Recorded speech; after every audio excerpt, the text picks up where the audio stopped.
Hi friends, welcome to YouTube channel. I'm your host Indrani. Please subscribe my channel and press the bell icon button. Friends, please help me मेरे channel को ज़्यादा से ज़्यादा subscribe कीजिए और अपना like ज़रूर दीजिए और मुझे अपना फीडबैक्स भी दीजिए, मुझे ज़रूरत है। तो आज की जो स्टोरी है हमारे साथ शेयर किए हैं हेमंत प्रकाश जी फ्रॉम बिहार। हेमंत प्रकाश जी बताते हैं कि वो एक दिन अपने ऑफिस से घर आ रहे थे। उनकी गाड़ी पंचर हो जाने की वजह से उन्होंने ऑटो कर ली। ऑटो रिक्शा में वो आ रहे थे तब काफ़ी देर भी हो चुकी थी। ऐसे में उनकी ऑफिस छुट्टी होती थी करीब करीब 8:30-9 बजे। 9 बजे के बाद ही नेचुरली वो ऑफिस से निकल पाते थे। तो उसी तरह अब निकल रहे थे, बट एक सुनसान रास्ते पर ही उनकी जो बाइक थी पंचर हो गई। वो क्या करते कुछ समझ में नहीं आ रहा था और उनके ऑफिस से जो रास्ता था काफ़ी सुनसान हुआ करता था। इसीलिए उनको पंचर गाड़ी को लेकर खींचते हुए वो ला रहे थे और फिर थोड़ी आबादी आने में काफ़ी दूर थी उनके ऑफिस से। इसीलिए उनको काफ़ी मुश्किल से मेहनत करके गाड़ी को खींचते हुए, उनका बुलेट था, खींचते हुए वो आबादी के पास आए। आने के बाद वहाँ सामने में एक गैरेज था, वहाँ पर अपने बाइक को रख दिया। उस लड़के ने कहा कि आपका पंचर ठीक हो जाएगा, आप अगर वेट करोगे तो अभी ले जा सकते हो। बट हेमंत जी ने कहा काफ़ी रात हो चुकी है, शुक्र है कि तुम्हारी गैरेज खुली हुई थी, वरना मुझे तो आज घर भी इसी तरह जाना पड़ता। तो लड़के ने कहा ठीक है, कोई बात नहीं साहब, आप गाड़ी रख कर जाओ, मैं ऐसे में भी गैरेज अपना बंद ही कर रहा था। तो हेमंत जी ने कहा ठीक है, मैं ऑटो में चला जाता हूँ, कल मैं ऑटो में करके आ जाऊँगा और अपना गाड़ी लेकर चला जाऊँगा। ये कहकर उन्होंने अपना रास्ता को पार किया और ऑटो के लिए वो वहाँ पे स्टैंड हो गए। वो वहीं पे खड़े होकर देख रहे थे, जो गैरेज वाला लड़का था वो अपना गैरेज को क्लोज करके अपना चल दिया। एक बार वो लड़का ने उनसे पूछा भी कि सर मैं आपको आपके घर छोड़ दूँ, बट उन्होंने मना कर दिया, कहा कि कोई ज़रूरत नहीं भाई, थैंक यू। तो वो लड़का अपने रास्ते चला गया। हेमंत जी खड़े हैं बट कोई ऑटो मिल ही नहीं रहा था। ऑटो आ रही थी बिल्कुल शेयर में, काफ़ी भीड़ वाली ऑटो। उन्हें बहुत गुस्सा आ रहा था, काफ़ी रात होने लगी। उनकी मिसेस का फ़ोन भी आ रहा था काफ़ी बार, वो काफ़ी बार अटेंड किए और उसके बाद गुस्सा से वो अटेंड नहीं कर रहे थे, क्योंकि उनके मिसेस को वो क्या कहते कि मुझे ऑटो नहीं मिल रही है। फिर अचानक से वो देखते हैं कि एक लड़की बहुत ही सजी सवरी सी दूसरे साइड में, रोड की दूसरे साइड में खड़ी हुई है। ये देखकर हेमंत जी सोचे कि शायद ये लड़की भी अपने रास्ते कहीं जाएगी, काफ़ी रात हो चुकी है, मैं इस लड़की को अपने तरफ बुला लेता हूँ, फिर मैं ऑटो में ये भी मेरे साथ चल देगी। अधेड़ उम्र के ही थे तब हेमंत जी।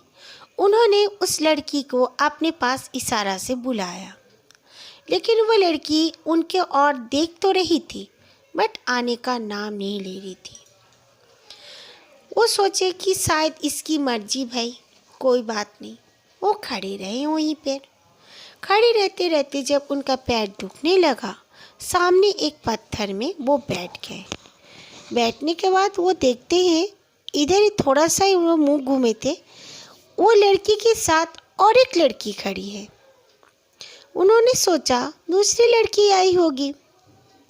फिर थोड़ी देर बाद और एक लड़की, वो लड़कियां बिल्कुल सेम लग रही थी, उनमें कोई फर्क नहीं नज़र आ रहा था और गाड़ी आना जाना कर रहे थे, बट उनके हिसाब से उनके पास उनको जो जाना था उनके लिए कोई गाड़ी वहाँ पर नहीं आ रही थी और गाड़ी आना जाना भी काफ़ी कम होने लगा था। ठंड का मौसम था, लेकिन मेन रोड होने की वजह से फिर भी बसें कुछ कुछ तो आना जाना कर रहे थे।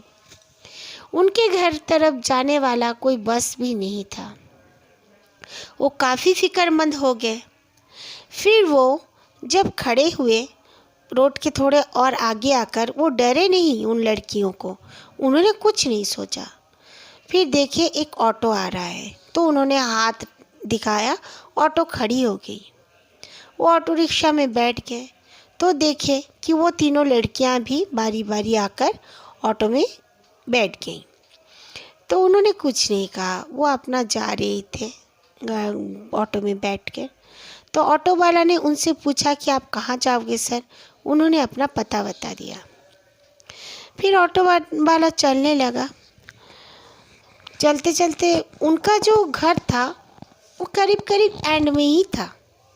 तो वो बीच में पूछने लगे उन लड़कियों में से एक लड़की को, आप लोग कहाँ जाओगी? तो लड़कियाँ कुछ आंसर नहीं दे रही थी। उन्होंने फिर पूछा तो ऑटो वाला ने कहा, क्या बात है सर, कोई प्रॉब्लम है क्या?